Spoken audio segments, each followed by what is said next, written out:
Dans cette vidéo, on va regarder ce qui se passe quand on a des formes indéterminées. Donc on va essayer de lever l'indétermination grâce à des exemples spécifiques. De toute façon, il n'y a pas de règle générale. Il faudra toujours contourner le problème d'une manière ou d'une autre.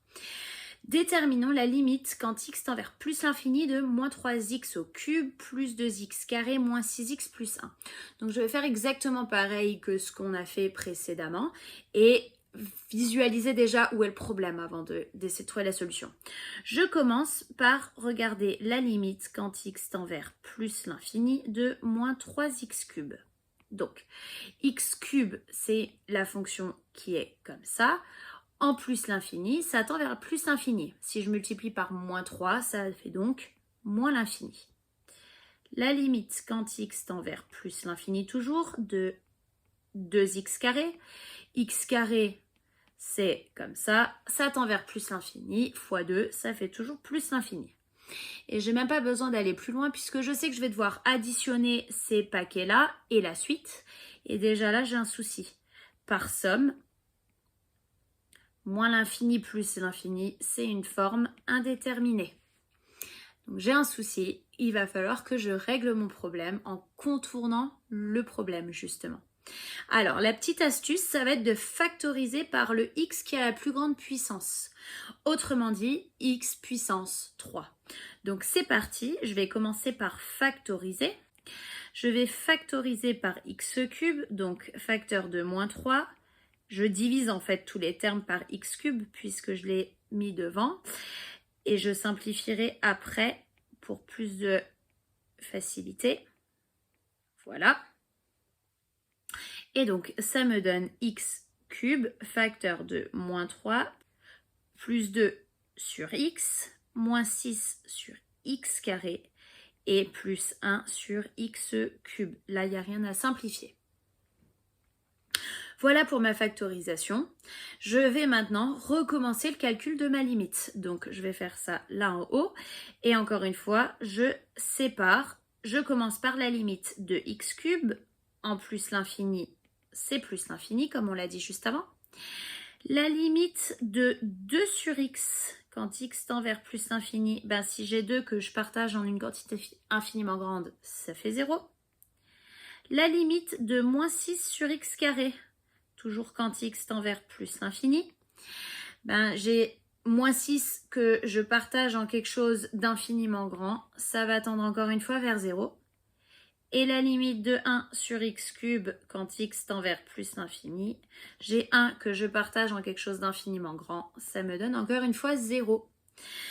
Tout cela, ils sont additionnés avec moins 3, donc par somme, la limite quand x tend vers plus l'infini de toute ma parenthèse, donc moins 3 plus 2 sur x, moins 6 sur x carré plus 1 sur x cube, ça va être moins 3 plus 0 plus 0 plus 0, ça me donne moins 3.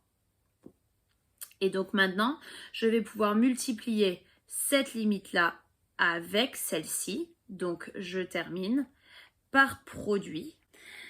La limite quand x tend vers plus l'infini de ma fonction moins 3x cube plus 2x carré moins 6x plus 1, qui est la même chose que ce qu'on a calculé ici, ça va être égal à plus l'infini fois moins 3, donc moins l'infini.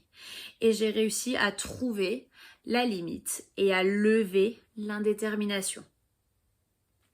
Alors, à chaque fois qu'on va avoir un polynôme, on va pouvoir faire la même chose, factoriser par le terme le plus grand, et on va se retrouver avec une parenthèse où on va avoir la valeur du coefficient ici du terme le plus grand et que des choses qui tendent vers 0. Dans ce cas-là, on peut comprendre assez facilement que ça va être le monôme, on dit, de plus haut degré, celui-ci, qui va prendre le dessus et donner la limite à toute la fonction polynomiale. Donc j'aurais pu me contenter, et c'est ce qu'on fera dans les exercices, de dire que la limite quand x tend vers plus l'infini de moins 3x cube plus 2x carré moins 6x plus 1, c'est égal à la limite quand x tend vers plus l'infini de moins 3x cube. C'est le terme le plus fort, c'est lui qui l'emporte. X au cube, c'est infiniment grand, fois moins 3, c'est donc moins l'infini. Voilà pour cet exemple-là. Je passe au prochain. Déterminant la limite de 3x carré moins 2x plus 4 sur 2x carré moins 5x plus 1. Je vais noter que le numérateur, je l'appelle n de x et le dénominateur d de x pour gagner du temps dans les notations. La limite quand x tend vers moins l'infini cette fois du numérateur. D'après ce qu'on vient de dire juste avant, ça va être le terme de plus haut degré qui l'emporte, donc 3x au carré. X au carré en moins l'infini, c'est infiniment grand.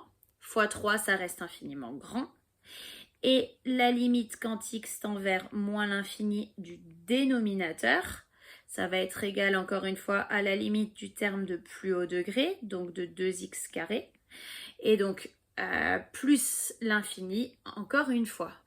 Et cette fois-ci, je dois faire un quotient, je dois diviser.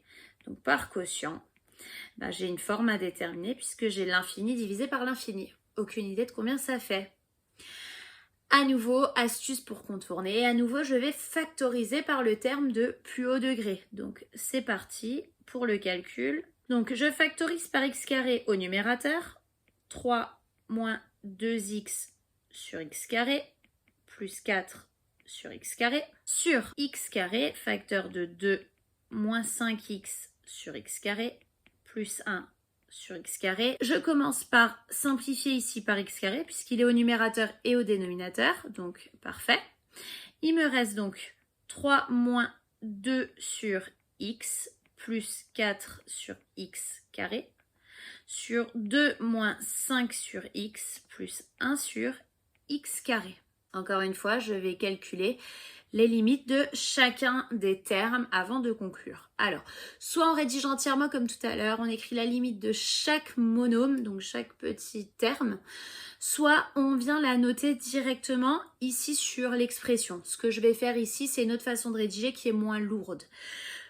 3, bien évidemment, ça reste égal à 3 quand x tend vers moins l'infini. Cette partie-là, quand x tend vers moins l'infini, j'ai moins 2 que je partage en quelque chose d'infiniment grand, ça tend vers 0. Et 4 qui va être partagé par quelque chose d'infiniment grand, ça tend vers 0 aussi. Donc, tout mon numérateur, lui, quand x tend vers moins l'infini, ça tend vers 3. Ici, ça bien évidemment, ça reste égal à 2. Cette partie-là, on a un nombre divisé par l'infini, ça tend vers 0. Ici, de même, un nombre divisé par l'infini, ça tend vers 0. Et donc, tout mon dénominateur, quand x tend vers moins l'infini, tend vers 2. Autrement dit, je peux conclure que par quotient, la limite, quand x tend vers moins l'infini de toute ma fonction, ici, sur 2x carré moins 5x plus 1, c'est égal à 3 sur 2. Choisissez la notation avec laquelle vous êtes la plus confortable. Encore une fois, on essaye d'imaginer des calculs avec des valeurs de x qui vont être très grandes et d'anticiper le résultat par le calcul.